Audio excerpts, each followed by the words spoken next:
We're going to leave Indianapolis Raceway Park briefly. We're going to go from the Jeff Gordon story to another man who has so thoroughly dominated his division, the American Racing Series, ARS it is called. His name is Paul Tracy, and he's the hottest thing to come out of Canada since the Villeneuve brothers. Let's go to Gary Lee and Derek Daly. 15 ARS cars line up behind the pace car at Exhibition Place in Toronto, Canada. On the pole, Ted Prappas. Beside him, Paul Tracy. Row 2. We have P.J. Jones in the American Racing Wheels entry and Venezio Salmi from Italy in the Genoa racing car. Row 3 is Robbie Buell, and outside him from England is Justin Bell. Row 4, local hometown favorite Hunter Jones, and outside him Mark Smith.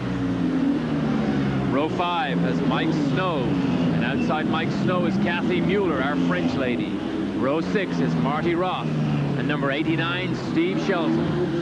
Row 7, another Canadian, Tom Kristoff, and outside him, number 88, Mark Rodriguez. 15 cars at the 1.78-mile temporary road course here at Exhibition Place in Toronto, Canada. The pace car is back in the pit area. The field, the last left-hander before the green flag. There is the green flag. We are underway, a drag race to this first turn. And Paul Tracy tries to go around the outside, but Prappas has the inside. Tracy locks his wheels, and Marty Roth spins at the back of the field. A wild start, 2 and 3 abreast on this 1.78-mile temporary road course, and Ted Prappas from the pole position has the lead. Paul Tracy now rides in second. There is P.J. Jones in third. Benicio Sami is now fourth, and fifth is Robbie Buell. And throughout the day, we will ride along with Robbie Buell. He has the Buick car cam as he makes a nice move on the inside to take fourth position from Salmi.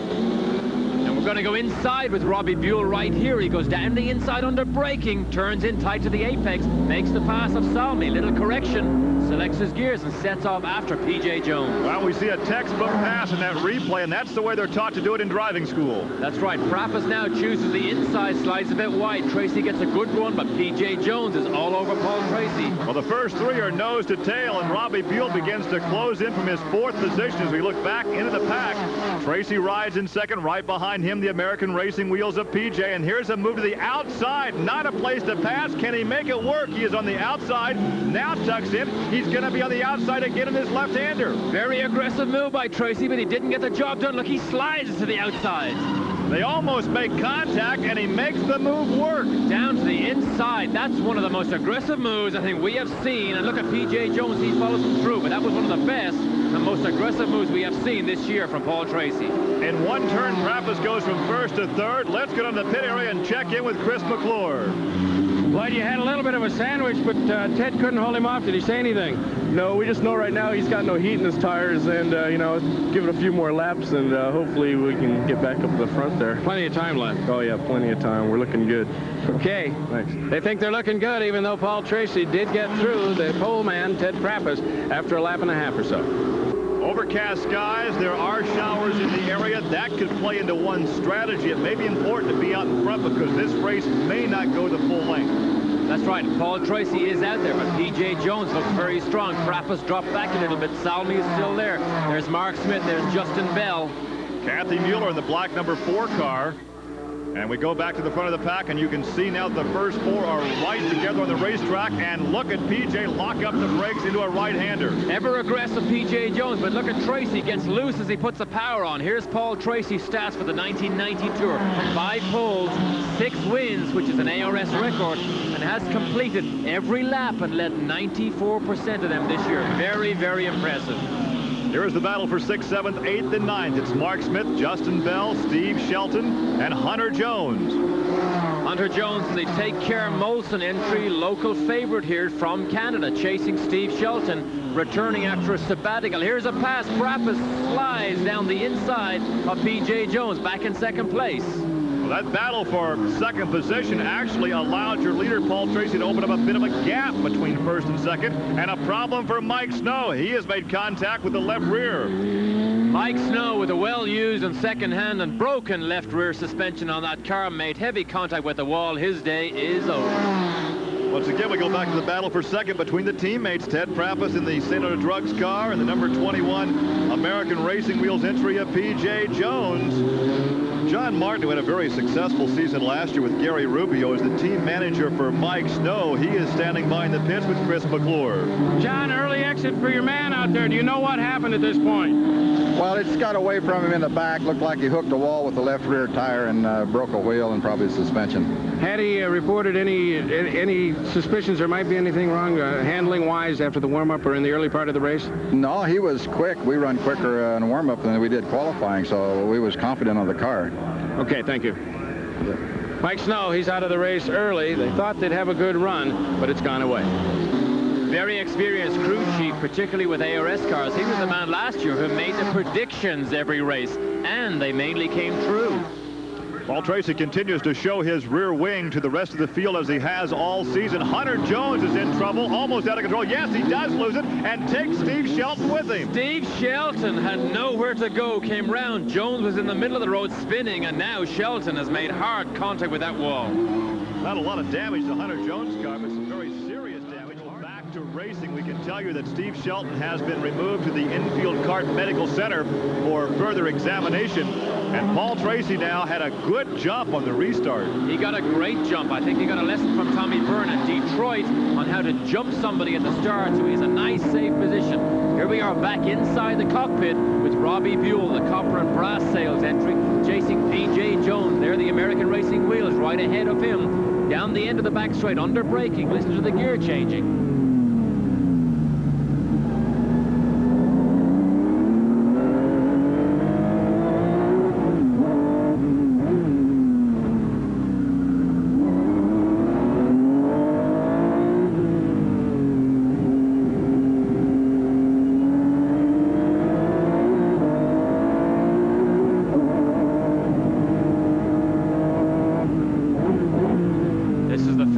Seat with Robbie Buell. We listened to his gear change and we watched his steering input. And while this was happening, Marty Roth had a second spin of the day in the same turn one as he spun right at the start. So Marty Roth not having a good day.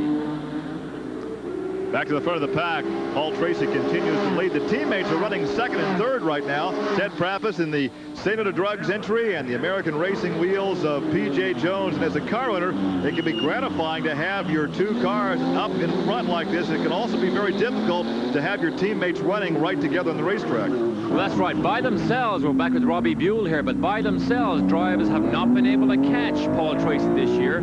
So Norm Turley sends out two people, a team, to try and catch him, but they're not able to catch him yet. This is back with Robbie Buell. We see him changing gear again, second to third to fourth. We're back with Paul Tracy. Tracy has not got away from this team effort. Look at P.J. Jones, master of oversteer, master of loose driving. Shows us again how his aggressive style wears out those rear tires, though overheats them sometimes. Well, of course, he's a veteran of dirt track racing and midgets, and that's exactly how he drove that car through the corner that time. His car owner, Norm Turley, is looking on from the pit area. Let's get on the pits and Chris McClure. Is P.J. having to lean on the equipment extra hard to hold Buell back?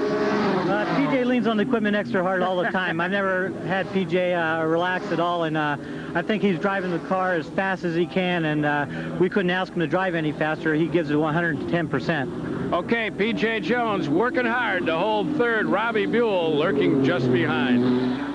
Well, the lead that Paul Tracy has right now is the lead that he really garnered on that restart. A good jump over Ted Prappas. But the best battle today, once again, is for third position with P.J. Jones and Robbie Buell. Let's go back to the pit area.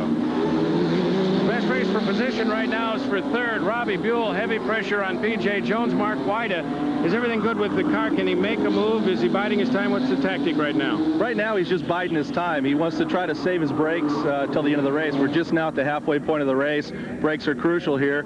He just wants to hang tight to P.J., hound him, hopefully force a mistake, and if not, save the car till the end of the race and make a move on his own. Robbie Buell has seen P.J. slide that car. He has to be aware the tires may be going away. That's right. It's very much an educational run here for him. He's learning where to move and what to try and do. And of course, when time comes, here's Mark Rodriguez, was running forward but pretty slowly earlier on. Now he's running backwards pretty slowly. So forwards or backwards, Mark is not having a good day, not getting the job done here. He finds a safety area to back into the localized yellow. That will not stay out long because he is underway again. Mark Rodriguez back under racing speed as we go back to the third place battle right now with P.J. Jones and Robbie Buell. We were saying earlier that Robbie Buell is taking note of what Jones is doing. He sees the car sliding around, but then when he makes the move, he still has to be very sure that he can make it and pull it off, because Jones is a very canny race car driver, knows how to protect his position. Well, he moves up right now. He may have a look to the inside. Here is the attempt right now, the inside move by Robbie Buell. Locks those fronts. He's in trouble. Oh, locks the fronts, then gets loose out in the gray and breaks that rear suspension off the car. Robbie Buell made the move that we were even speaking about. Doesn't pull it off and ends his day against the wall. Went in low under PJ, lost control, slid across the front of PJ and makes contact with the wall. Look at those front wheels. He locks the brakes, therefore loses his steering momentarily, gets out into the gray, gets loose, bang, breaks that rear suspension.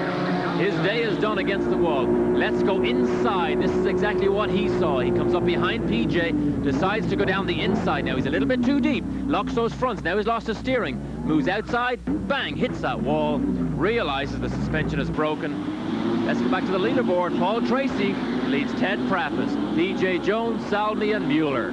Paul Tracy continues to lead here, hometown favorite again. Chased by Ted Prappas. Prappas now just a little bit distant in second. We can see the gap right there. Tracy is comfortably in the lead. We're back with third place, P.J. Jones, trying to chase down his teammate. But P.J.'s main battle was with Robbie Buell. Buell is now gone, as we saw earlier, but Jones now all by himself. Well, it's a good ride for the Turley racing team with Ted Prappas and P.J. Jones. And I would have to think the way this season has gone, second place is almost like a victory because this young Canadian is winning them all. Well, he has been so dominant. We're now back with Kathy Mueller, who's having her own private battle here with Mark Smith for 5th and 6th place. Well, Kathy Mueller has steadily progressed throughout this season. She now is up to 5th position after starting 10th, and right behind her is the defending Super V champion. That is Mark Smith.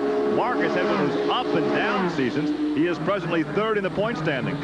Kathy Mueller has an engineer here for the 2nd time from England, Alan Howell, who was spent a long time with March Engineering and the ROTH Formula 2 team when they successfully ran, helping her set her car up this weekend. Here's 4th place, his best ARS race, in fact his best qualifying race, ex-motorcycle racer Vinicio Salmi in the DM-sponsored vehicle. He suffered a very serious injury as a motorcycle racer, came back to 4-wheel competition. There is the white flag, and was that a victory salute, a lap early? Normally we see that on the checkered flag, but Paul Tracy got the white flag and started to wave. Well, I think that was a definite sign of emotion from Paul Tracy, but here's the battle going on here. Kathy Mueller trying to hold off Mark Smith for that 5th place.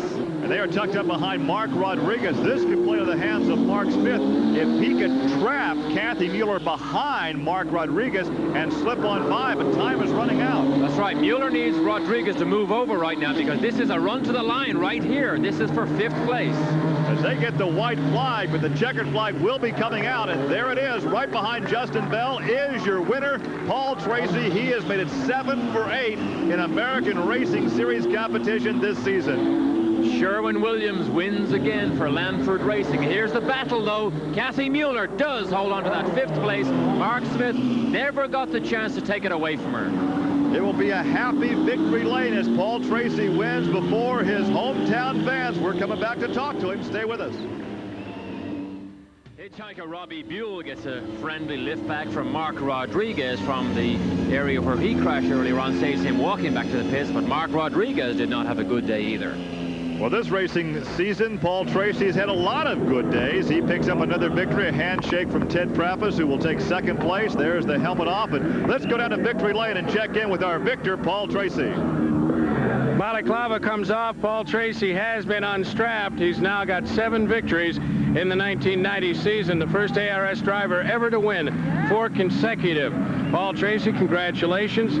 Good dice at the beginning, and then you had it under control again. Yeah, Ted was sliding it around a little bit, and I saw the opportunity. He didn't want to let me in, and then we battled side by side for a couple corners, and I slipped by, and that was a great race. So Paul Tracy beats Ted Prappas, P.J. Jones third, Benicio Sami fourth, and Kathy Mueller round out the top 5. In the second 5, we have Mark Smith, Marty Roth, Hunter Jones, Mark Rodriguez, and Justin Bell. A phenomenal season for this youngster from Canada, Paul Tracy. He has won 5 poles, 7 wins, a record prize money, $127,000, and he's led 95% of all the laps. For Derek Daly and Chris McClure, I'm Gary Lee. Thanks for joining us so long from Toronto.